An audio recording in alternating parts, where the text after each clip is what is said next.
The Joe Rogan Experience. How much of your day do you spend thinking about this? Well, I am an eternal researcher, and I'm always looking for stories. I love the MUFON stuff that's coming out. You know, my family was into paranormal research. That's why I wrote the Ghostbusters.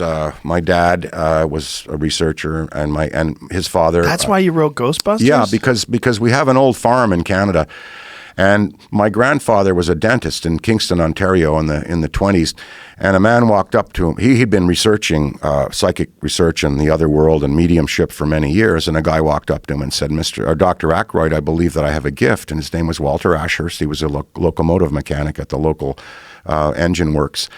And he was our family medium for at least, 15 years. And we would have seances in the 20s and 30s. On Sunday afternoon, the big Dodges and Cadillacs would pull up, and the matrons would get out. And my great-grandfather would have a 90-minute session with the medium, and they would channel entities from the other side. Have you heard of the Fox sisters and the whole Lilydale thing, the whole mediumship of the concept that, that life lives beyond what we have here?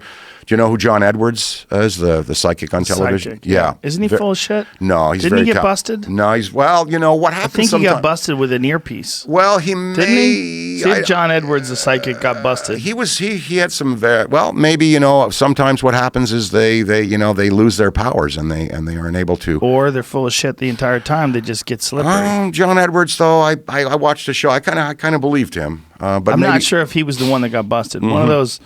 One of those psychics got busted. Yeah, so I'd like to sit you across from Penn Jillette.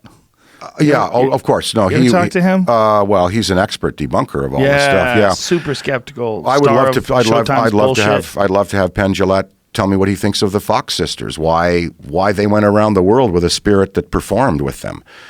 Rapping. What happened? Well, spirit rapped. A spirit rapped. Yeah. What kind of rapping? R-A-P. Not like rapping. Not like. Yeah.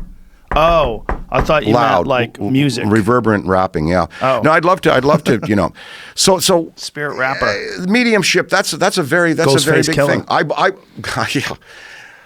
Insane Clown Posse or Slipknot, there we go. But I believe that the consciousness can survive after death. There's a school called Arthur Findlay College in England, and you can go there and train to be a medium. Why you'd want to, I don't know. It's very exhausting. Can you imagine shutting down your whole system, going into a trance, reaching the other side, having that entity come through the other side, use your body, use your fluids, use everything, and then abandon you after, and then just go. It's exhausting. But my family researched mediumship, and I wrote Ghostbusters based upon, it's just our family interest. And the Fox sisters. So you're all the Fox in. Sisters, you should get them up. There's a picture of them, Fox sisters. In 1848, they were lying in bed in their new house near Hydesville, New York, and all of a sudden this kind of rapping started, terrifying them. They thought it was confined just to that house in Hydesville, but they managed to take it around. When they went to Rochester, it happened in houses. When they went to a theater, it happened in front of 300-400 people. And eventually they toured the world with this act.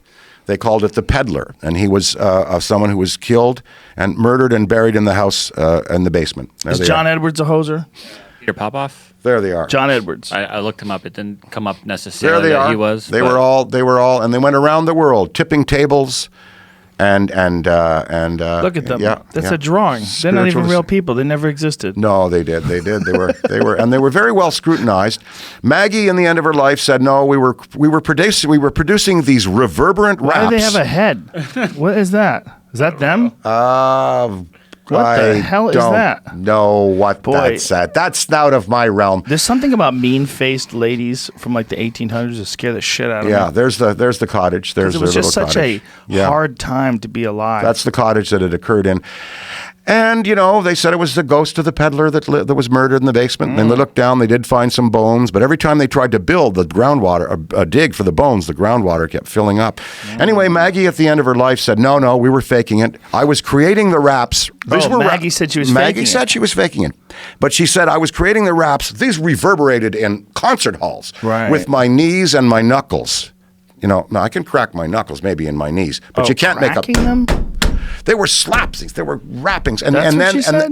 And then she recanted it and said, the skeptics, made me do it. I was talked into it. There was so much pressure on me, and in the end of her life, she then recanted her retraction of it. But very convincing. That was the origin of spirituality. People were looking for a new religion. You had Mormonism that had come in the 20s. You had all kinds of Protestantism.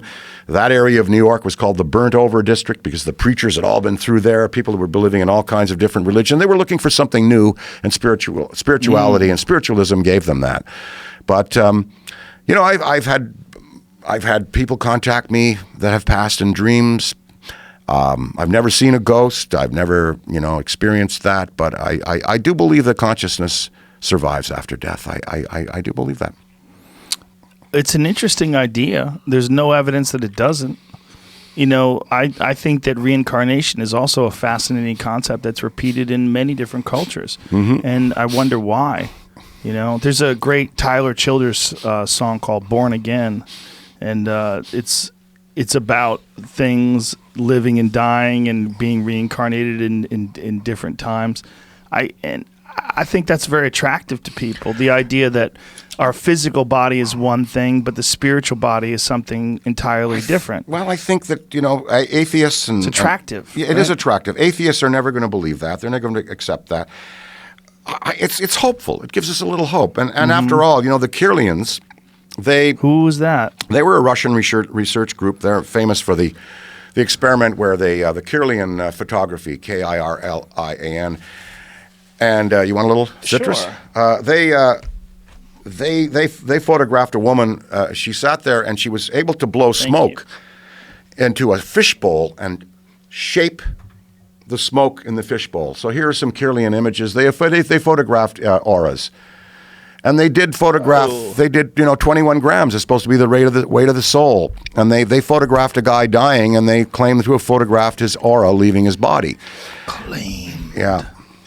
All these claims. Is there a photograph of this photograph of her? I don't know of atomic weight of the soul, 21 grams, and of Kirlian photo of dying man. I don't know, but there you saw the auras, the photographs there. Why would the soul have weight if it doesn't have a physical embodiment? Yeah, well, energy, mass, energy. Electricity doesn't have any weight, does it? What's going? Well, I don't know if it acts as a certain force. It's certainly a force. That's an interesting question. But mass is what reacts to scales, gravity. Yeah, right. I mean, electrons.